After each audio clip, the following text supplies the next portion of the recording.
depuis quelques semaines, en fait, j'ai le bonheur de partager quelques moments par Zoom, respect des gestes barrières oblige, pour parler de cette part d'Algérie qu'on a tous un peu en soi, qu'on ait vécu 3 mois, 3 ans, toute une vie. L'Algérie ne nous laisse pas, ne nous laisse pas insensibles, et ça va être le cas aujourd'hui de ce grand monsieur que je vous propose de retrouver en distanciel. Il va nous parler de son Algérie à lui, de ses souvenirs qu'il a eu la gentillesse qu'il va avoir la gentillesse de partager avec nous. C'est le professeur Hassan Ourabah. Bonjour, professeur. Bonjour madame. Comment Mais allez-vous? oui, très bien, je vous remercie. Le médecin que vous êtes aurait pu se contenter, voilà, de poser, de profiter un petit peu de la vie. Je rappelle juste que vous avez rejoint en décembre 2017 la très prestigieuse Académie nationale de médecine. Je disais, le monsieur que vous avez, qui a une vie professionnelle bien chargée, pourrait se dire, allez, je me donne un peu de temps. Vous savez qu'on a un point commun, c'est que on est tous les deux un peu les historiens de la famille. Voilà, oui, l'histoire est quelque chose d'important, de magnifique, parce que c'est ce qui nous permet de nous ancrer et dans le passé et de prendre une sorte d'élan pour le présent et l'avenir. Oui. Donc, c'est la connaissance du passé qui fait que nos actions sont dans la poursuite de ce qu'ont été nos ancêtres. Et puis on appartient, vous et moi, à une tradition, une culture de tradition orale. Donc on sait combien effectivement la transmission est importante chez nous, la transmission qu'on nous a, enfin, les souvenirs qu'on nous a transmis, et puis l'histoire que nous portons et qu'on transmettra un jour à nos enfants, à nos petits-enfants, à nos descendants. Et je disais sur la partie histoire de la famille, vous allez nous raconter un petit peu quels sont les liens, quelle est votre Algérie. Vous avez effectivement fait un travail historique un travail généalogique d'ailleurs sur l'histoire de la famille Ourabah. Nous sommes originaires de la région de Bougie, en Petite Kabylie, et donc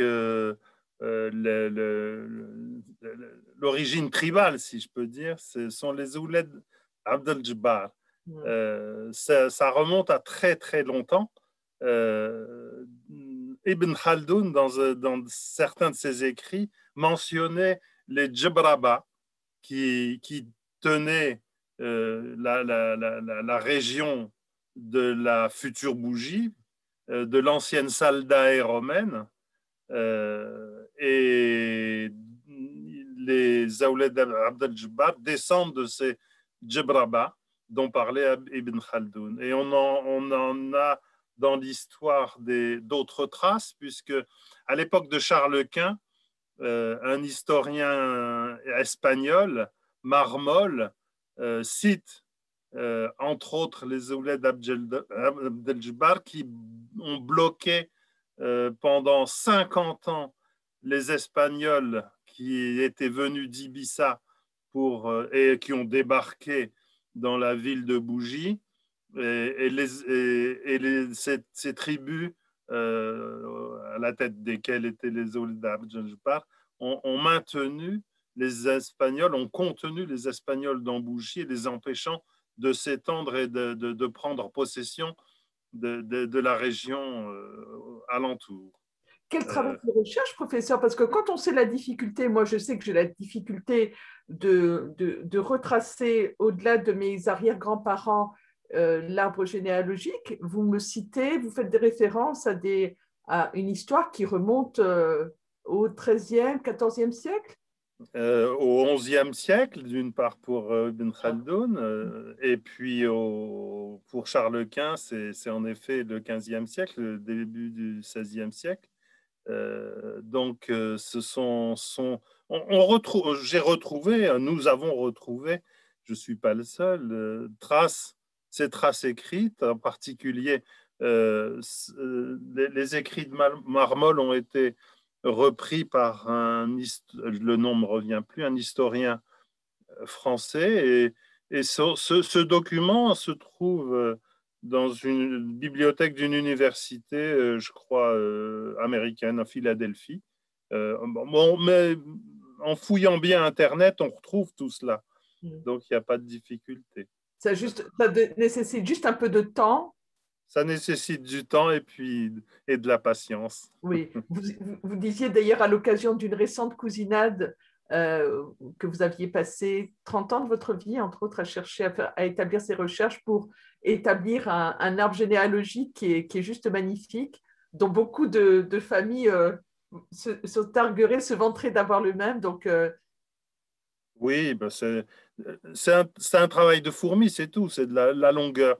Et vous parliez tout à l'heure de la tradition orale, c'est par les échanges, ce sont par les échanges avec grands-parents, arrière-grands-parents, oncles, tantes et mon père, qui m'ont permis de maintenir un petit peu ce fil avec ses ancêtres et de retracer un petit peu cet arbre généalogique.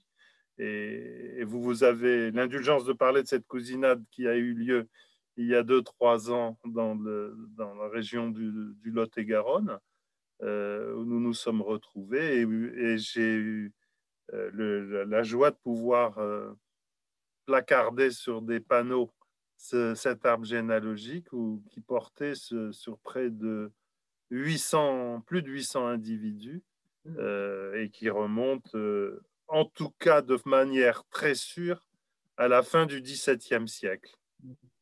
que, histoire que vous partagez hein, avec vos proches. Vous avez d'ailleurs, on dit comète, vous avez commis un écrit que vous réservez à vos proches, où vous racontez, vous vous livrez une partie de l'histoire familiale, votre histoire, des anecdotes, l'idée étant effectivement de poursuivre cette histoire à laquelle vous appartenez. Oui, mais les enfants m'ont demandé, me posaient souvent des questions sur qui était qui ou que faisait qui. Et donc, j'ai commis, comme vous dites, quelques petites traces écrites, mais à destination purement familiale. Voilà. Mais oui, les souvenirs sont importants. J'ai quitté l'Algérie, j'avais 5 ans, c'était en 1952. Et donc, ce sont des souvenirs de petit enfant, et ce sont des souvenirs qui reposent sur la nostalgie de sons, de goûts, d'odeurs, d'impressions. Cette nostalgie, elle est toujours présente et elle ne s'efface pas. Je n'y retournais, après 52, je n'y retournais en Algérie qu'à l'occasion des grandes vacances d'été pour aller chez les grands-parents à Oued-Amizour. Voilà, donc tout ceci s'appuie sur je dis des impressions. Avant que nous ne quittions l'Algérie en 52, nous habitions un appartement qui était boulevard Bugeaud, face, pour ceux qui le savent, face à la Grande Poste d'Alger Ouais. et ce magnifique bâtiment de style mauresque. Et donc, petit enfant, je jouais beaucoup sur le balcon qui était face à ce bâtiment. Et j'ai souvenir de sons. Outre la rumeur de la ville, il y avait, pour moi, en particulier le soir, il y avait les bruits, les cris, les trissements des hirondelles qui passaient entre les bâtiments, probablement pour chasser les moucherons qui étaient euh, tractés, j'allais dire, par le courant d'air qu'il devait y avoir entre les bâtiments. Et j'ai dans les oreilles ce bruit, ce trissement des oiseaux. Et ce balcon c'était un petit peu le centre de jeu de petit enfant que j'étais. Et je me souviens que nous étions au 3e étage. Et je me souviens à l'étage au-dessus, il y avait une vieille dame d'origine espagnole qui descendait tous les jours régulièrement un petit panier au bout d'une ficelle et c'était destiné à donner à maman quelques brins de menthe, quelques grains de persil ou d'autres herbes aromatiques pour la cuisine du jour. Et bien sûr, il y avait toujours un ou deux petits bonbons, une petite confiserie pour moi. Et Monsieur Panier, pardon. précieux panier. Et le précieux panier, absolument. Il y avait aussi de temps en temps un Monte Cao. Les Monte Cao, c'était des sortes de petits biscuits sablés aromatisés à la cannelle. Je pense que c'est une pâtisserie d'origine oranaise, puisque Oui, cette oui. vieille dame était d'Oran. Mais il y avait d'autres choses, des tas d'échanges qui se faisaient. Je me souviens aussi des patates douces cuites au four, euh, qui étaient saupoudrées d'un sucre croquant, qui était aromatisé de fleurs d'oranger. Vous voyez, ce sont Des souvenirs bien des intacts, hein. sons, des goûts, des impressions qui me restent. Mais la vie dans ces immeubles était une vie qui était faite de convivialité, d'échanges entre voisins. On se retrouvait aussi de temps à autre sur la terrasse, Les fameuses terrasses. les fameuses terrasses tout en haut de l'immeuble, qui servaient certes à l'étendage du linge de chacun des voisins, mais servaient aussi de prétexte à des rencontres entre voisines. C'était le lieu, le lieu d'échange commun du bâtiment, de l'immeuble. Voilà. Et je disais, dans les souvenirs, vous parliez d'Alger. Très modestement, vous avez évoqué tout à l'heure votre papa. Je voudrais lui rendre hommage aujourd'hui parce que il a quand même largement participé à l'histoire algérienne. Oui, non, je voudrais. Oui, bien sûr. On peut Qu'on lui rende l'évoquer, en tout hommage, je cas. veux Oui, bien. oui, Je oui, suis tout à fait d'accord qu'on lui rende oui. hommage, mais L'évoquer. l'évoquer, c'est évoquer une partie, en effet, de l'histoire algérienne et de la politique algérienne. C'est pas le lieu, je Non, mais pense. ça fait partie des souvenirs. Ça fait partie, Voilà. oui, en effet, des souvenirs. Mais oui, si j'ai quitté l'Algérie en 52, c'était pour le suivre dans ses postes administratifs euh, réguliers et divers. Mais bon, les souvenirs sont plus rattachés à des impressions, j'allais dire, agréables, Oui, parce que cette histoire dont vous parlez, elle est faite de moments gais, de moments agréables, mais aussi de moments un peu plus difficiles et plus durs. Et j'imagine. donc, euh, j'ai pudeur à évoquer Oh, je le des comprends. choses plus sensibles et plus difficiles. Mm. En revanche, on peut évoquer les promenades autour d'Alger, Oui, euh, au sud d'Alger, enfin vers la Chifa, je me souviens, les, les magots qui se promenaient et qui couraient à travers. ils sont Euh, terribles, hein? ah oui, oui, tous ces petits magots qui. C'est le magot berbère d'ailleurs, tous ces singes. C'est la race du magot berbère. Tous ces singes qui galopaient dans les gorges de la Chifa, c'était un émerveillement pour les petits enfants que nous étions. Voilà, et puis on allait aussi chez les grands-parents. On prenait la route entre Alger et Ouadamizour et Bougie, et on traversait des tas de petits villages.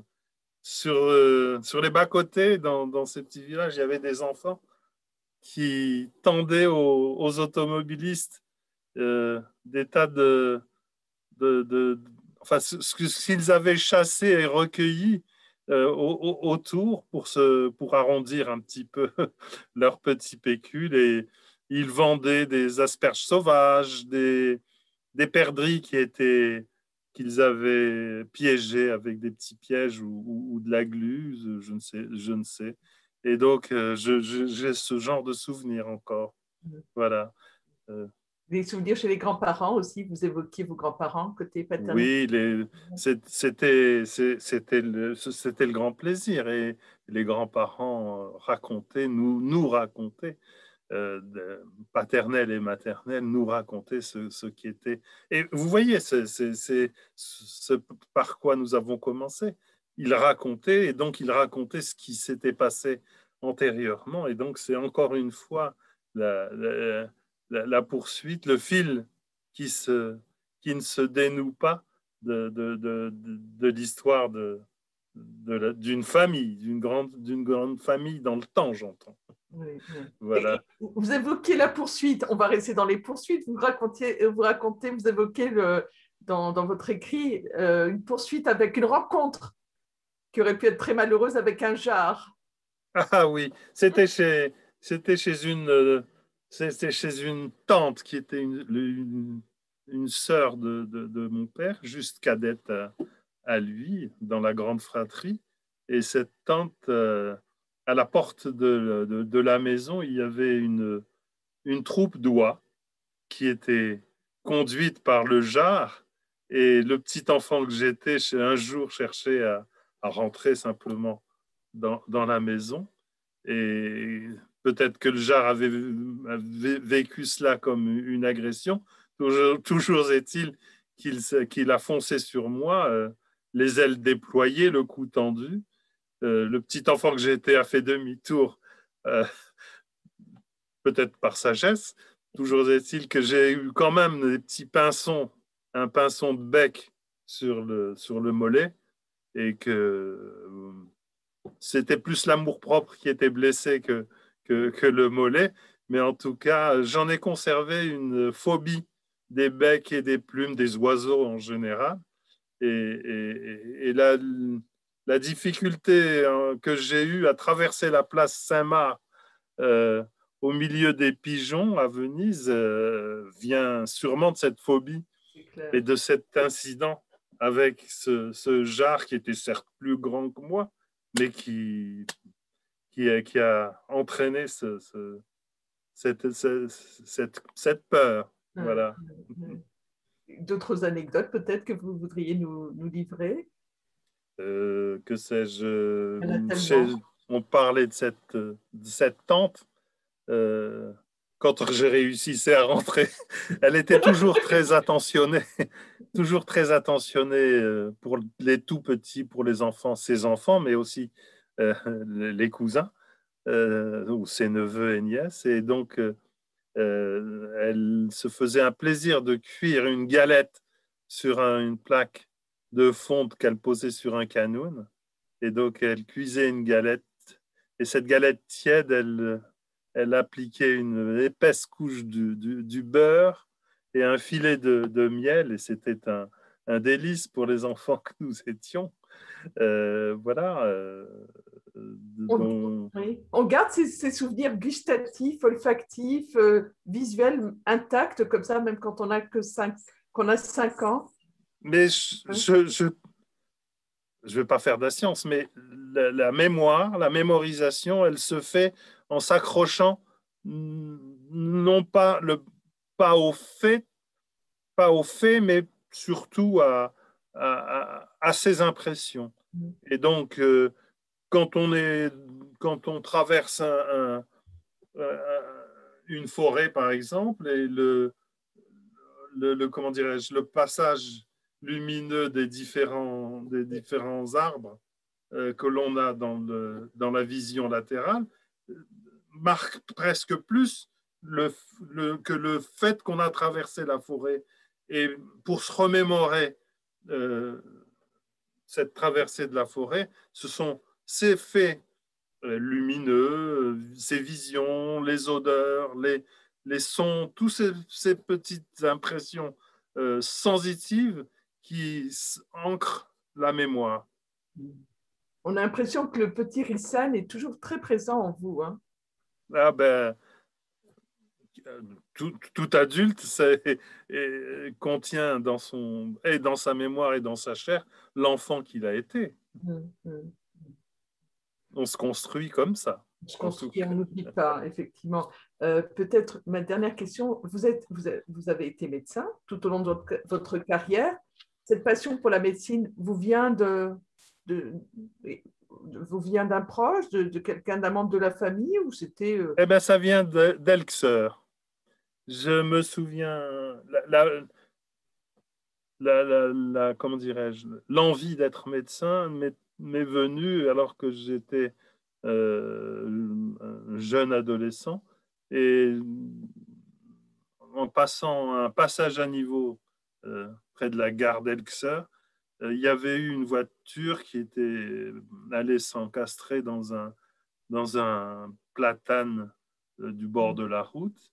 Et en passant, il y avait beaucoup de monde. Mais il y avait un monsieur, je me souviens, il y avait un monsieur qui était étendu au sol et qui avait, il avait le visage ensanglanté.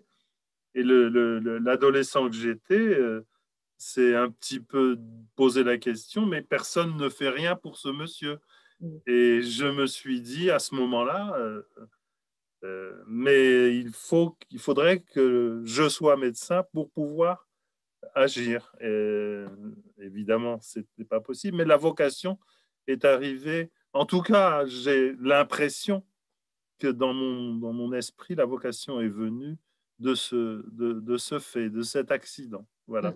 Eu égard à l'anecdote que vous avez évoquée tout à l'heure, on a bien compris que vous n'auriez jamais été vétérinaire.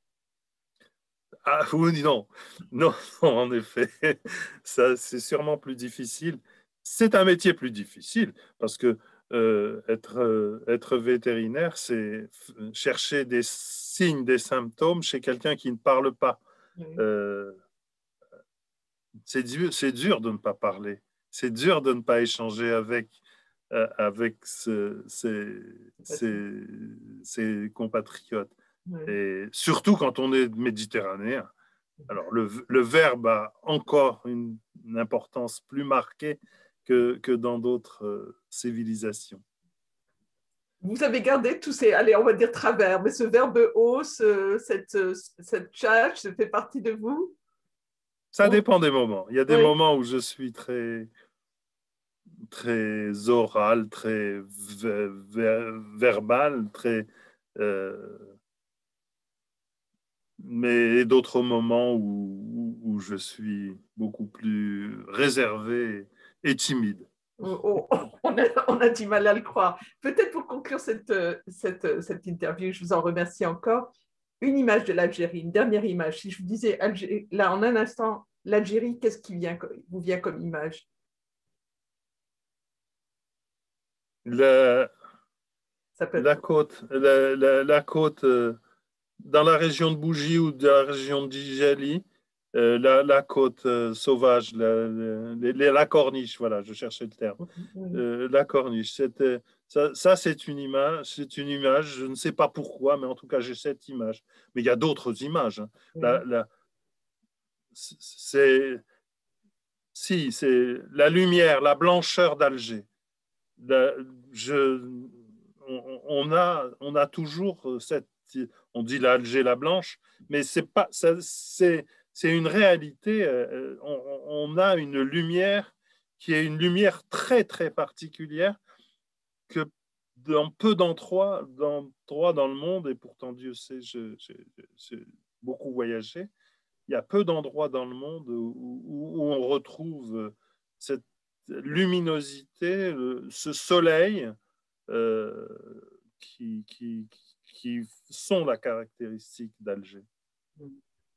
Si vous allez à Casablanca, si vous allez dans d'autres régions, d'autres villes d'Afrique du Nord, on n'a pas cette lumière. Elle a cette particularité de marquer et d'être une impression très spécifique de la ville d'Alger. Je crois qu'on sera nombreux à imaginer et à se retrouver dans vos propos aujourd'hui, et entre autres sur cette référence à la lumière, à la blancheur spécifique d'Alger. Merci beaucoup, professeur. Votre désir d'interroger différentes personnes sur leurs souvenirs d'enfance de l'Algérie, c'est quelque chose qui en définitive, va apporter une pierre à la construction de la mémoire algérienne. Voilà. Donc je pense que cette initiative est importante et elle est juste. Vous ne pouvez pas imaginer à quel point votre compliment, parce que je le prends comme un compliment m'honore, parce que c'est C'est un vraiment, compliment. merci, c'est vraiment la finalité de mon travail. La grande histoire, l'histoire avec un grand H s'écrit forcément au travers de petites Avec de histoires. petites choses, oui. Merci, professeur.